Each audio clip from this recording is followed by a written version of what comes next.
Bonjour et bienvenue chez Peps. Aujourd'hui, j'ai envie de vous parler de l'enfant agité.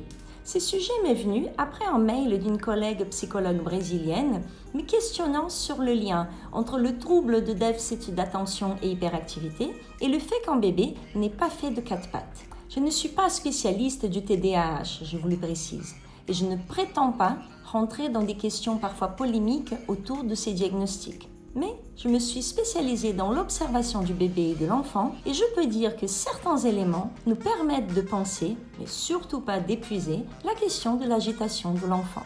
L'agitation de l'enfant renvoie au corps qui bouge trop, qui ne s'arrête pas. On peut décrypter ce que le corps veut dire par ses manifestations, parce que le corps en relation parle, et cela pour tout un chacun. On se précipite parfois à étiqueter un enfant agité comme hyperactif, mais que veut dire l'enfant à travers son corps, à travers cette agitation?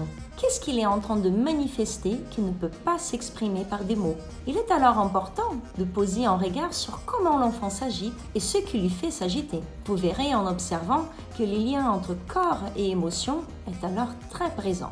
Mais pour éclairer cette question, reprenons le développement du bébé et du jeune enfant. Au début de la vie, et cela jusqu'à environ 2-3 ans, les bébés bougent sans cesse. Au tout début, les mouvements ne sont pas forcément adressés. Les bébés bougent pour expérimenter les possibilités de son corps et pour faire des connexions neuronales, pour marquer dans son cerveau tous ces schémas possibles qui serviront après de base pour qu'il ait des mouvements orientés. Mais même si ces mouvements sont appelés involontaires, ils retrouvent dans les bras de celui qui porte une signification.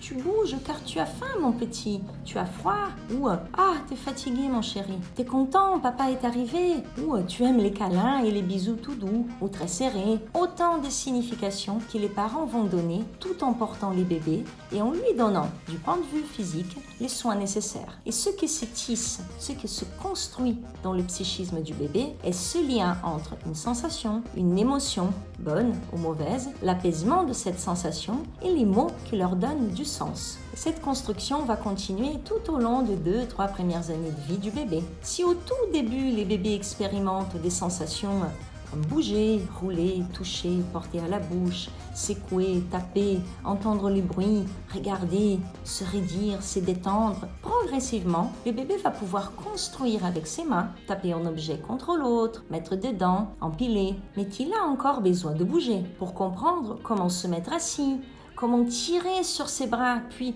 pousser sur ses jambes pour avancer, pour faire du quatre pattes, puis pour marcher. Tout le monde a dû déjà voir un enfant qui commence à marcher. Dans un premier temps, son but, avec beaucoup d'émotion, de joie et pas de stabilité. Et en s'exerçant, en pratiquant, les bébés deviennent plus stables pour avoir des actions plus orientées. Et cela se fait non pas par maturation, mais parce que le bébé expérimente, il met en action ses sensations et son mouvement. Pour pouvoir arrêter de bouger sans cesse et contrôler sa motricité pour l'utiliser dans des actions, il faut que le bébé maîtrise les sensations qui lui arrivent.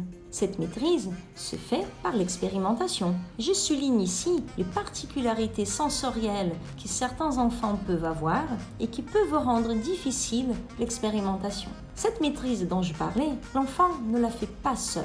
Il la fait parce qu'il y a des adultes qui l'accompagnent en le soutenant physiquement dans ses expériences et découvertes et en donnant du sens à ce qu'il éprouve.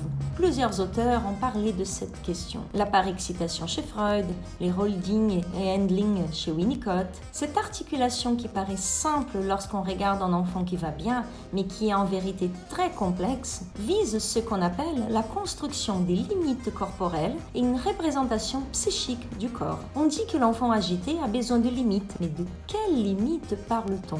On parle des limites physiques, ce que le corps du bébé peut faire, ses possibilités physiques, mais aussi de limites psychiques, lorsque ces expériences du bébé retrouvent la contenance de l'adulte. Dans la vidéo qui suit, je continue à développer ce sujet.